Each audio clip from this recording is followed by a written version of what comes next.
بسم اللہ الرحمن الرحیم۔ السلام علیکم دوستو، آج ہم خانہ کعبہ کے بارے میں بات کریں گے کہ کس طرح اور کس نے بنایا تھا۔ بعض کہتے ہیں کہ اسے فرشتوں نے بنایا تھا، دوسروں کا کہنا ہے کہ بنی نوع انسان کے باپ حضرت آدم نے خانہ کعبہ کی تعمیر کی، لیکن کئی صدیوں کے دوران یہ خستہ حالی کا شکار ہو گیا تھا اور وقت کی دھندلاہٹ میں کھو گیا تھا، جسے حضرت ابراہیم اور ان کے بیٹے حضرت اسماعیل نے دوبارہ تعمیر کیا تھا۔ سب اس بات پر متفق ہیں کہ خانہ کعبہ یا تو حضرت ابراہیم علیہ السلام نے تعمیر کیا تھا یا دوبارہ تعمیر کیا گیا تھا۔ تو دوستو، زمانہ جاہلیت میں خانہ کعبہ ایک حرم تھا۔ مسلمانوں کا عقیدہ ہے کہ یہ حضرت ابراہیم اور ان کے بیٹے اسماعیل نے خانہ کعبہ کی تعمیر کی تھی۔ روایت کا خیال ہے کہ یہ اصل میں ایک سادہ بغیر چھت والا مستطیل ڈھانچہ تھا۔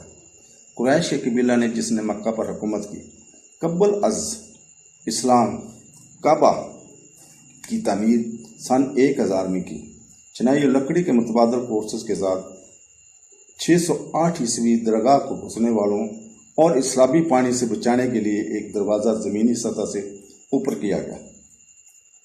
خانہ کعبہ کے مشرقی کونے میں واقع حجر اسود کو عربی میں حجر العود کہتے ہیں۔ یہ وہ مقدس پتھر ہے جہاں طواف یعنی حج اور عمرہ کی فرضی رسم شروع ہوتی ہے اور ختم ہوتی ہے۔ پوری تاریخ میں بہت سے لوگوں نے بشمول پیغمبر اسلام، دیگر نامور انبیاء کرام، صحابہ کرام اور لاکھوں عازمین متقی شخصیات نے حج و عمرہ کے مذہبی سفر کیے، دعائیں مانگی اور اللہ سے برکتیں لی۔ کعبہ میں حجر اسود کا احترام ان روحانی سفروں کا ایک اہم حصہ ہے۔ حجر اسود کا تعلق غالباً عربوں کے قبل از اسلام مذہب سے ہے۔ آج تک اسے کچھ ٹکڑوں کے ساتھ 3 بڑے ٹکڑوں میں تقسیم کیا گیا ہے۔ تو دوستو، ان ٹکڑوں کو چاندی کی پٹی کے ساتھ ایک ساتھ تھامے ہوئے پتھر کی انگوٹھی سے کی طرح گھرا ہوا ہے۔ اسلام میں ایک روایت کے مطابق یہ آدم کو جنت سے گرنے پر دیا گیا تھا، اور یہ کہ یہ اصل میں سفید رنگ کا تھا، لیکن اسے چومنے اور چھونے والے حجاج کی بدعمالیوں کو جذب کر کے سیاہ ہوا۔ تو دوستو، حجر اسود کو بہت زیادہ اہمیت حاصل ہے اور اسلام میں اس کی قدر آسمانی پتھر کے طور پر کی جاتی ہے۔ حضور اکرم محمد صلی اللہ علیہ وسلم کو سن 620 عیسوی میں مکہ سے ہجرت کر کے یثرب جانا پڑا، جو کہ مدینہ کے نام سے جانا جاتا ہے۔ سن 30 یا 29 عیسوی میں مکہ واپسی پر کعبہ مسلمانوں کی عبادت اور زیارت کا مرکز بن گیا۔ قبل از اسلام کعبہ میں حجر اسود اور کافر دیوتاؤں کے مجسمے رکھے گئے تھے۔ محمد صلی اللہ علیہ وسلم نے مدینہ سے مکہ واپسی پر کعبہ کو بتوں سے پاک کیا، کعبہ کو ابراہیم کی توحید کی طرف لٹایا۔ خیال کیا جاتا ہے کہ حضرت اسود ابراہیم کو فرشتہ جبریل نے دیا تھا اور مسلمانوں اس کی تعظیم کرتے ہیں۔ محمد صلی اللہ علیہ وسلم اپنی موت کے سال 6032 عیسوی میں آخری حج کیا اور اس طرح حج کی رسومات قائم کی۔ تو دوستو، کعبہ کو اپنی پوری تاریخ میں بڑے پیمانے پر تبدیل کیا گیا ہے۔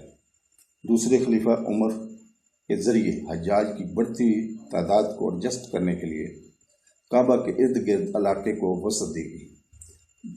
اس کے بعد خلیفہ عثمان نے کھلے پلازا کے ارد گرد بنائی گئی کالونیز، جہاں کعبہ کھڑا ہے، اور دیگر اہم یادگاروں کو حرم میں شامل کیا۔